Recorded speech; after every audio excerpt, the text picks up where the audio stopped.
Today is the start of a series where I share my top tips, advices, strategies, and even solutions to help you become a more effective research student. So welcome to PhD 101. Hi guys, welcome back to the channel. My name is Ahmed Hussein. I love to talk about research so much so I decided to make YouTube videos just about that. And today, as you just heard earlier, it's the start of a new series designed to share all of my secrets and tips and advices to help you as a research student. So in this episode, actually, it's going to be all about how to get started. So things you should remember, things you should start preparing for, things you should have already ready to use. And a lot of this came from when I started my PhD, but also things I learned over time that I wish I would have started when I first enrolled in the first few months. So this entire video is dedicated to that. As you can see here, I've broken it down into timestamps, so you can feel free to skip through which one you think is beneficial for you, or if you want to go back and have a read and watch, entirely up to you. As you can tell, I'm super pumped, I'm super excited to share all of my tips and secrets to help you become a better student. And before I do so though, I just need your help. Just a little bit, just a little bit of help in the form of, if you can subscribe, that would be most beneficial. If you're gonna enjoy the video, which I hope you do, leave a comment if you can. Some feedback would be amazing, and I'd like just a little bit extra on top would be super duper. But enough about this, let's get cracking with how to get started. Now, before we go into what documents to have ready, what things to remember, how to organize and strategize your kind of early career, whether it's master's, research, PhD, whatever it may be, it's to understand how to think like a researcher, first of all. Now, this is probably the biggest and best piece of advice I will ever give in relation to research on this channel and in life. And it's the first thing I'm going to say. And something that I like to call now the research equation, which is why times how equals research understanding. And I'm going to explain how this actually works. If you look at your research, whatever it may be, if you can explain why you're doing it, why is it important, why is it needed, why is it going to help society perhaps in one shape or form, how is it going to contribute to new knowledge, and then explain how you're going to do it, how does it work, what experiments you're going to do, what data collection you're going to do, that means that you understand actual research. To give you an idea, my PhD was about looking at blood vessels and how they support tumours. If I say blood vessels support tumours and we need to stop that, do I actually know the research particularly? If I explain why is it important, blood vessels actually support tumour growth for oxygen and nutrients. How does it do that? It's in a form something known as angiogenesis. I'm now going to explain that I clearly understand what the research is. Now, the reason why I mentioned this as the first piece of advice is, whatever you do in whatever career path you're going in regards to research, you got to think with the two lenses of why and how. Any research article you read, why is it important? Why did they do it like this? How did they do it? How did they do the experiments? Why did they not include this? Why did they include this? How did they not do this? How did they do this? You can see you can go on and on and on. If you look at theses, if you look at other people's work, look at your supervisors, look at your professors. It comes down to why and how. Why are you doing the research in the first place? How are you going to do it? And that how can put into subsets. Your methods, your materials, how you're going to analyze the data, how you're going to recruit the people, how you're going to recruit the materials you need. Everything boils down to why and how. And throughout this series, and throughout kind of the little snippets I gave on Instagram as well, if you haven't seen my Instagram, check me out over here, ahmed.phd. And I share little nuggets of advice as well. And it's through this lens of why and how. So please have a think about how this actually correlates to your research. And if you can think of 10 why questions and 10 how questions about your research, but guarantee you'll understand it a lot better through that lens. Now, this next tip is something I wish I did a lot more towards the early part of my PhD. And everybody talks about a to-do list, rightly so, whether it's your personal life, whether it's your job life, career life, and obviously research life. A lot of people don't talk about a capture list. Now, in the world of research, you'll be looking at research articles, books for the new knowledge in your area, how to do something, how to understand something, key trends and patterns of how somebody's analyzed some data, how somebody's developed the data, how somebody's found commonalities and differences, All of these things you need to capture, and that happens on a day-to-day basis. When you're in between experiments or data collection, you find something that's actually quite important. But we don't think about having a capture list. Now, this doesn't have to be anything really fancy and dynamic. I use Apple Notes on my phone, on my iPad, and on my iMac. Anything that I think of as a trend that I've read, capture it straight away. And I genuinely mean straight away, because you will forget. And have a list that's on any form of medium that you think is beneficial for you. And as much as you have a to-do list to do your task, which is self-explanatory, which is why I'm not going to go into that, have a capture list where you capture key articles, key ideas, key terminologies, which I'm going to come to later on. And whenever you do that, you don't forget, oh, do you know what? I remember that thing. I can't remember what paper it was. Can't remember, where did I find it? Capture it straight away. A little piece of advice that I wrote a Medium story on, here's the actual story, is if it takes less than 2 minutes to do it straight away. And whenever you see an idea, capture it, just copy and paste it and stick it somewhere in the matter of seconds. So you've captured those ideas, and over time, a lot of those ideas become actually bigger concepts as part of your PhD. You'll have a little mini project within your research, master's, PhD, whatever it may be. And a lot of them come from ideas you've seen in an article or in a video perhaps. So make sure, as much as you have a to-do list, and again, use whichever to-do list you want. I use Apple Notes, I use something known as Things as well, and I use Notion. I'm going to be doing a separate video about Notion. Have a capture list. It is incredibly important as a researcher to capture all the thoughts and ideas you have. So keep that in mind going forward in terms of how to get started. Now, this one is something I genuinely missed out on in many parts of my PhD. And it's setting up these, what I like to call, continuous documents, right? Now, you're going to have one document which I suggest you put it on Word or put it on Notion, whichever kind of medium you want to use. And this is where you have your glossary, your personal research glossary, where any vocabulary that you come across that you don't know, put the word, find the definition, stick it in here. Because something that I learned when I started to supervise more students and when I started to see and give help to other PhD students, I realized that a lot of people, they know how to do the work, which is incredibly important, but they don't know what certain things mean. Especially I really struggled with stats analysis. So somebody wants to ask me certain things I couldn't actually answer because I didn't know what it meant. I knew how to do the procedure by using the stats software like Prism, for example, or SPSS. I could do the thing, I couldn't explain what it actually meant. And sometimes you find these in your research articles, something your supervisor might have said that you don't know. Write the word down, go find out what it is, and that's one continuous document. Use Google Docs, use Word, whichever you want to use. Another document is when you read research articles, sometimes they articulate something really well. Like, wow, that's a really nice way to summarize this, or to tie this together, or to explain this or that. And when it comes to writing your dissertation or thesis, you will sit there and write, how can I explain this? If you have a continuous document, you'll have ideas that you can use, which improves your writing style within research. Research writing and scientific writing is very different to fiction, non-fiction, journaling, blogging. It's a different type of style, and you'll only appreciate it when you start to write. So if you can piece together, again, just find the article, find the snippet that you think reads really well, and just stick it in the document. Again, Notion, Word, whichever one you want to use. And that will improve your research writing style. Now, in another document, I would generally advise to have a little summary of all the articles that you look at. And what I mean by that is, in one, which is the previous document, I mentioned little words and phrases to improve your writing style. This is actually more about summarizing what the content actually is. So article, link, little 3 bullet points. If you can summarize the article in 3 bullet points, within, you're kind of like summarizing the abstract. You have a all-in-one document you can refer to wherever you are to find some pieces of essentially important information you need in that one document, whether it's about the methods they use or what data they found or how important it is in terms of your foundation for your research. All of that can be housed in one document, and that's going to be really important to use.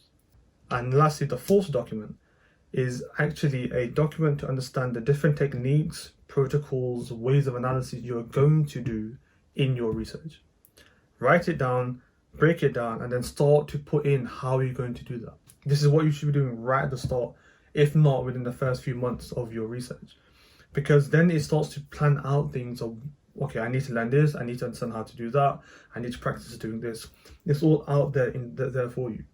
Now, the reason why I mentioned these as really important pieces of advice is you want to offload as much unnecessary thinking as you can into forms of documents, etc.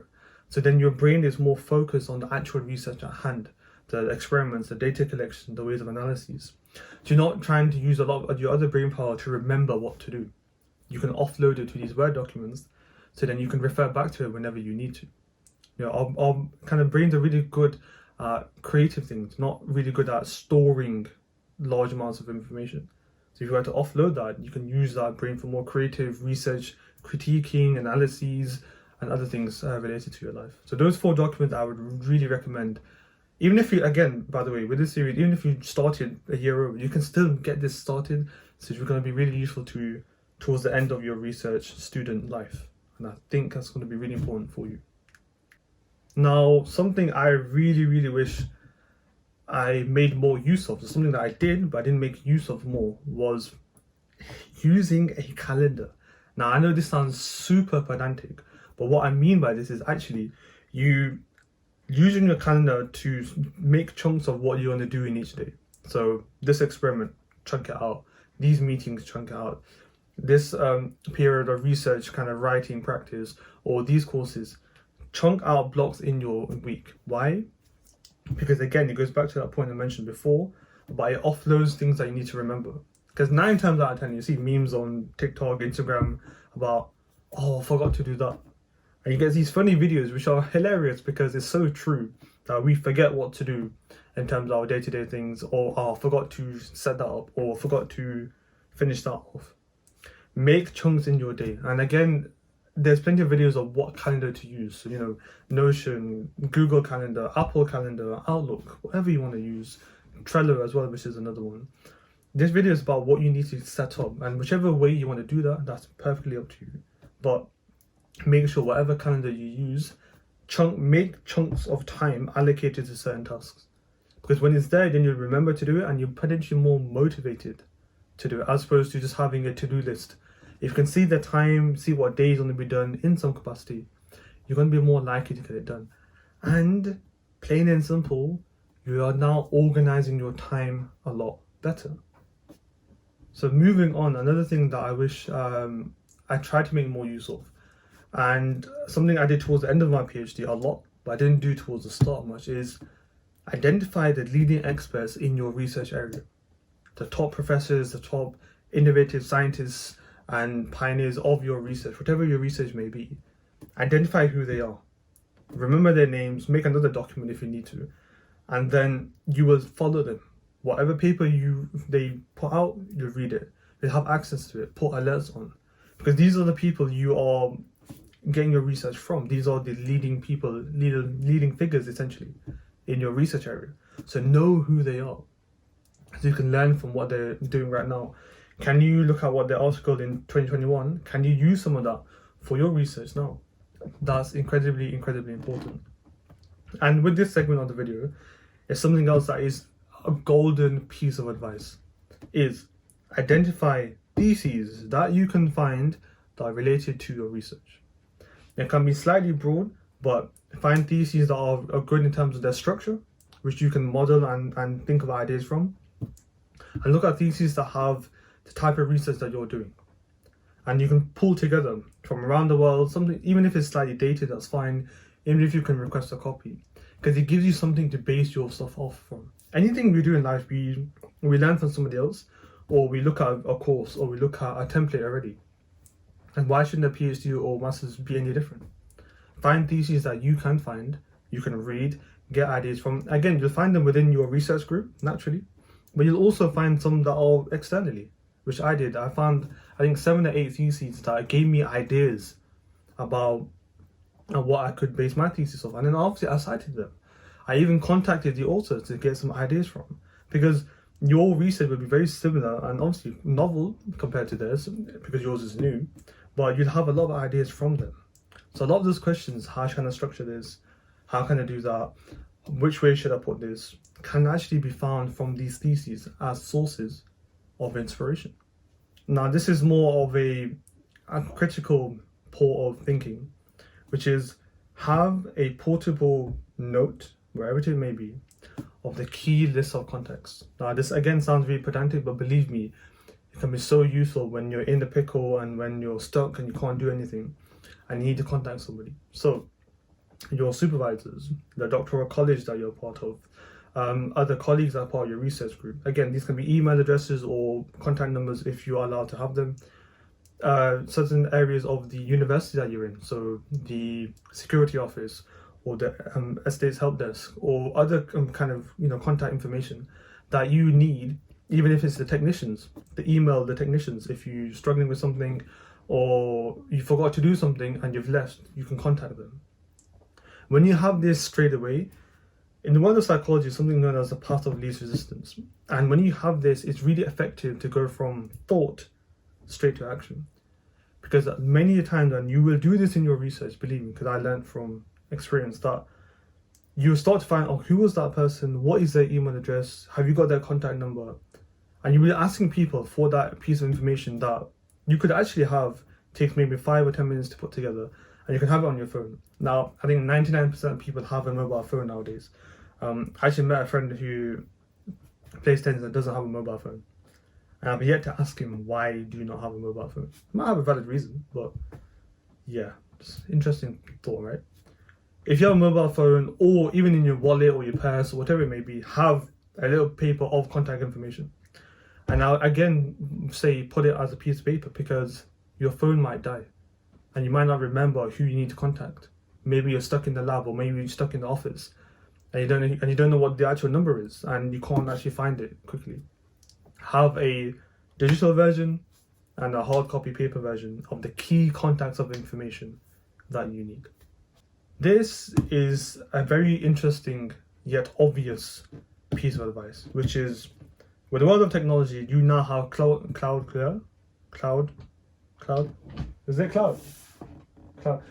storage. Make sure you have cloud storage. Now, the reason why this is important is you do not want to lose your data. Very simple. But you want to be able to access your data wherever you may be, because leave it on the USB memory stick, you can lose it. Leave it on your laptop, you can lose it. Have it on the cloud storage, you can't. Now, you can use Google, Outlook, whatever you want to use, but make sure you back up every maybe week or so onto a cloud storage, and even back it up as soon as you have the piece of information, so you don't lose it. And the reason why I put this as a very key piece of advice is I have actually seen people who have not backed up, even if it's on another hard drive. And I remember there was a petition near Tesco's, near our local area, and somebody requested to say there's a reward of £500 if you've seen this bag, which contains all of my hard drive for my research, for my PhD. Somebody actually lost their bag, didn't have a backup. And you see many stories around the world where people have lost. I remember a friend of mine who was doing his master's, and his document had months and months of analyses that his laptop crashed and it didn't save properly on another server, and he had to redo it within like a month or so. He was panicking naturally, and it actually wasn't his fault, but he didn't have secondary or tertiary failsafes. And a cloud storage solution now, because you can have it on your phone, your iPad, your laptop, so even your work laptop, you can have a kind of all-in-one solution. And believe me, you want a peace of mind where you do not want to lose anything. Whether it's ideas you've had, whether it's research you've analyzed, whether it's compilations of all search criteria that you spend hours doing, you want to make sure you save it. So remember, invest in some sort of cloud storage. And then predominantly, most of the universities have it through their student kind of portals, so you don't have to pay anything in from what I know. So invest in it, start off with it, and believe me, you'll thank yourself later, where you've lost your potential, and hope you don't, but you might have lost some of your hard drives or laptops broken. Rest assured, you've saved your data. Now, this is probably my biggest personal piece of advice. Now, I mentioned the whole research equation earlier as probably the best piece of advice I'll ever give in terms of research. But this is my personal kind of request even to you as a researcher. Research is not everything. It shouldn't be a 24/7 thing. You would constantly think about it, naturally, constantly think about it. But make sure your whole day, Monday to Sunday, is not all about the research that you're going to do. There's more to life than that.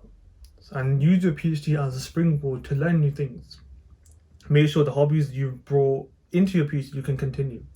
And make yourself time to learn new things. You will meet a lot of people from different backgrounds when you do research. Bond with them, learn from them, look at commonalities and like little fun games you can play, or things you like to do, or try new things. Make sure that it's part of your calendar, it's part of your task, because you will regret it, and I regret it massively when you finish. That I didn't get time to spend with these incredible people that you learned that you probably never met before, or you never would meet if you didn't do research. And learn from them, the hobbies that you can do together. Because I cannot express enough the value of good company, especially when you're going through difficulties in research. One, find these people within your research group, outside your research group, within university. You might be living close to some people, or you might be in the same building as these people. Bond, learn from one another, be there for one another, because research is hard.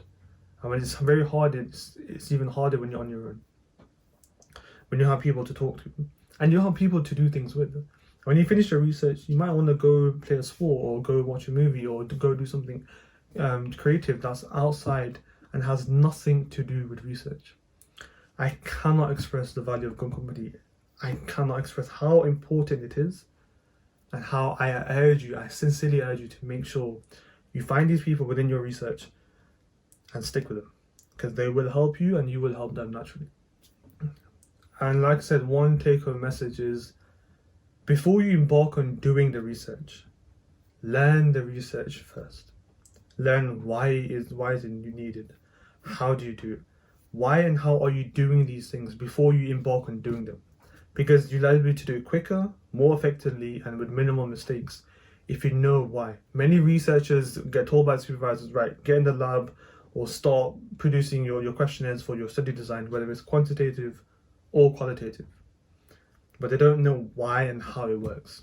So if you're just starting now, even if you're in the first year of your PhD or research, actually make sure that you go into learning how and why you are doing the things that you're going to do. It doesn't take long, but believe me, it will help you for the rest of your journey. So that concludes this first episode of PhD 101, my little fun series about helping you and sharing all the secrets and advices that I've learned over the years of my research career so far. If you enjoyed this video and if you think some of these tips have been really useful for you, please do let me know, so then I can potentially build on them to give you more advice and more feedback that can hopefully help you to become a superly duperly effective research student and excel in your respective research degrees. So I'll let you crack on now with your research. I do hope you can enjoy this series, because I'll be doing it every Sunday now for the foreseeable future. So do stay tuned, and do, if you can, if you really can, if it's not too difficult, please do subscribe, because it'll be super helpful for me and the channel. We are, I think, on 77 when I'm recording this video. Let's see if we can get to 80. Just 3. We'll just get to 80 in little steps. And then who knows? 1 million may come around. Imagine me helping 1 million researchers. That's a lot of researchers. But for now, hope you enjoyed the video, and I shall see you next week. Take care.